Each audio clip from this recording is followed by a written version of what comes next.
मेरा नाम अजय गिरी उर्फ रुद्राक्ष बाबा है। मैं श्री तपोनिधि निरंजनी पंचायती अखाड़ा से हूँ, नागा सन्यासी हूँ।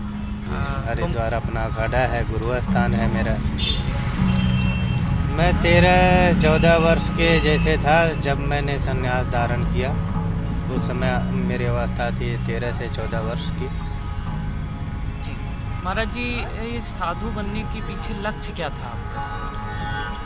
देखो, कुछ तो इसमें प्रारब्ध, हमारे संतों के साथ सबके साथ प्रारब्ध जुड़े हुए होते, पूर्व जन्म के कर्म। हमारे श्रीमद् भागवत गीता जी में ऐसा वर्णित है, ऐसा वर्णन है, जो पूर्व जन्म में योगी होता है, साधक होते, जहाँ तक उसकी साधना पहुँचती उसको अगले जन्म में फिर वहीं से जो है वो चीज़ प्राप्त हो जाती है। इसलिए ये हमारे पूर्व जन्म के कुछ प्रारब्ध कर्म थे, अच्छे कर्म थे, जिससे संतों के सदमार्ग के कारण मैं गुरु धारणा कर सका और सन्यासी बन सका। 11,000 ही इनकी संख्या है और शिव पुराण में इनकी बहुत बड़ी महत्व है। जो 11,000 रुद्राक्ष धारण करे वो भगवान शिव के रुद्र स्वरूप होते हैं। और हमारे नागा सन्यासी, मैं नागा सन्यासी हूँ, तो नागा सन्यासी के वस्त्राभूषण रुद्राक्ष भभूति है। भभूति को हम पहले शरीर पे धारण करते, ऊपर रुद्राक्ष धारण करते। तो रुद्राक्ष धारण करने का महत्व क्या है महाराज? ये शिव का अंश है। हाँ, ये वैसे ही रुद्राक्ष तो अपने आप में स्वयं ही पूजनीय है और इसको धारण करना बहुत ही सौभाग्य की बात है। और इनके अलग अलग मुख होते हैं, अलग अलग महात्म्य भी होते हैं। जैसे एक मुखी भगवान शिव के स्वरूप माने जाते हैं, 2 मुखी गौरी शंकर, 3 मुखी दत्तात्रेय भगवान, ब्रह्मा विष्णु महेश, 3 लोक 3 के हिसाब से माने जाते हैं। ऐसे जो है आदि आदि मुख में मान्यता इनकी अलग अलग। जी महाराज जी, जैसे हमने आपको देखा रुद्राक्ष के साथ में आप जाप कर रहे थे। हाँ जी। तो महाराज जी, किनका नाम स्मरण करते हुए हमें जाप करना चाहिए रुद्राक्ष से? देखो, ये जो गुरु धारण करे, कोई भी, चाहे गृहस्थ आश्रम में भी गुरु धारणा होती है। गुरु धारणा के उपरांत जो मंत्र दिया जाता है उसी का ही जप करना चाहिए। और हमारे तो फिर मैं सन्यासी हूँ, सारे सन्यासी जितने होते हैं वो निष्काम मंत्र जप करते हैं, निराकार मंत्र, जिसकी कोई आकार नहीं है, कोई देवी देवता के जो है मंत्र नहीं होते, वो मोक्षार्थ होते हैं, मोक्ष की प्राप्ति के लिए होते हैं। तो महादेव एक ऐसा है जो कि साकार भी है और निराकार भी। जब हम उनकी शिवलिंग के रूप में पूजा करते तो वो निराकार होते हैं, और जब उनके जो है कहीं मूर्ति की पूजा करते हैं तो वो साकार होते हैं।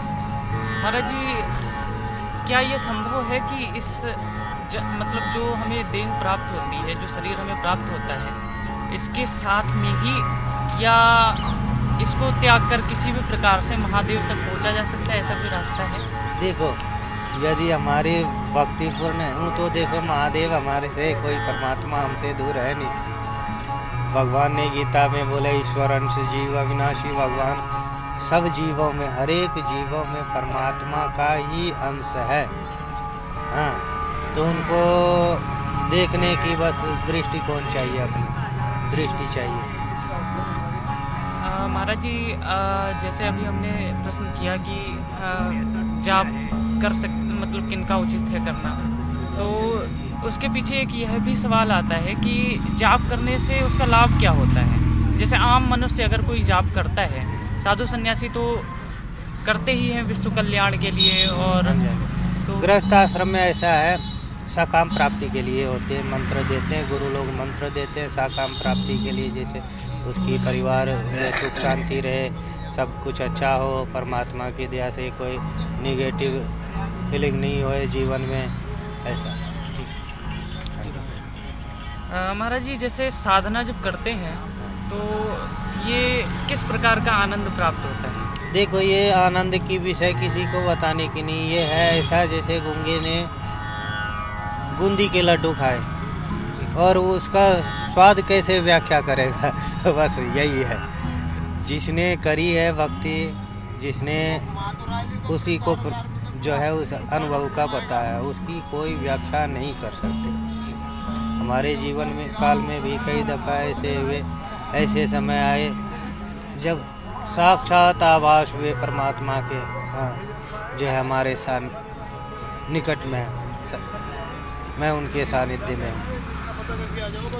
ऐसा जी महाराज जी, अगर यहाँ ये अनुभव का विषय है। जी, अनुभव का विषय। हाँ जी, हाँ जी, इसका कोई व्याख्या नहीं कर व्याख्यान नहीं किया जा सकता। हाँ जी, हाँ जी। तो महाराज जी, अगर इस समय इस क्षेत्र से, कुंभ के क्षेत्र से सभी जनमानस को आप कोई एक संदेश देना चाहें तो वह क्या होगा महाराज जी?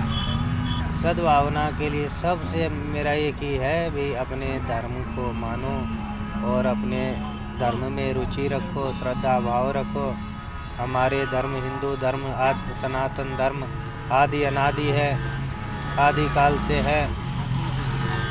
और परमात्मा का मनन चिंतन करो जहाँ भी हो। कुंभ में सबको आना चाहिए, सबको स्नान करना चाहिए। जहाँ पापों का शमन होता है कुंभ स्नान से। हरिओम।